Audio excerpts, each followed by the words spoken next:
Salut, je suis Alessio Bosco, dentiste à San Remo. Aujourd'hui, je veux te parler des installations. Je veux t'expliquer.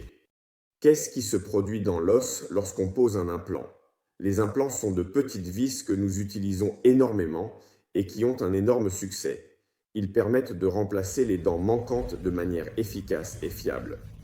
Évidemment, personne ne pense jamais, du moins habituellement, à enlever une dent pour mettre un implant, c'est mieux, la dent dure plus longtemps. Mais il y a des situations où les dents sont cassées ou perdues. L'installation se fait désormais avec une anesthésie légère, similaire à celle pour une extraction. Les patients trouvent l'extraction plus gênante les jours suivants, d'ailleurs. De toute façon, petite anesthésie, petite ouverture d'environ 1 cm pour exposer le niveau de l'os que nous connaissons déjà très bien, avons fait des études avec des arthrographies tridimensionnelles, petits trous et vis sont utilisés. À ce moment-là, que se passe-t-il? L'os répond initialement un peu élastiquement, c'est-à-dire que la vis, comme celle dans le bois, exerce une certaine force pour entrer, et donc nous la trouvons déjà stable, immobile, car la force élastique de notre os la maintient en place. Cela s'appelle intégration physique.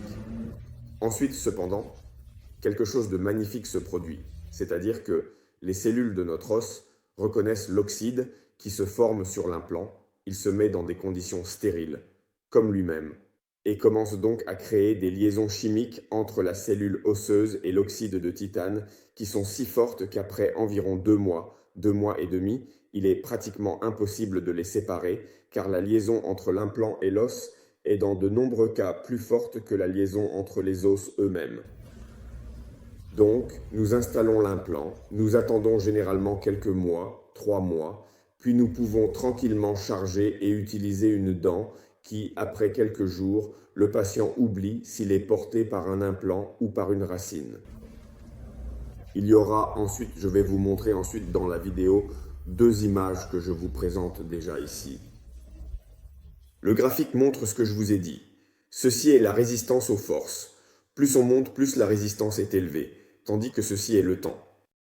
Après l'installation du système, il y a une intégration physique, la vis est bien fixée et très solide. Doucement mais sûrement, là où il y a tension, c'est-à-dire où l'os est écrasé, l'os avec le tissu vivant s'en va, et cette force diminuerait, faisant tomber l'implant. Heureusement, dans 99% des cas, l'intégration biologique a lieu. Quand cela ne se produit pas à cause d'une contamination en chirurgie. Donc il se refait et tout fonctionne, c'est une erreur à éviter. Ceci-ci est l'intégration biologique, l'os se fixe lentement et la force devient très élevée. Disons que le pire moment est environ 1 mois après la chirurgie. C'est tout pour aujourd'hui.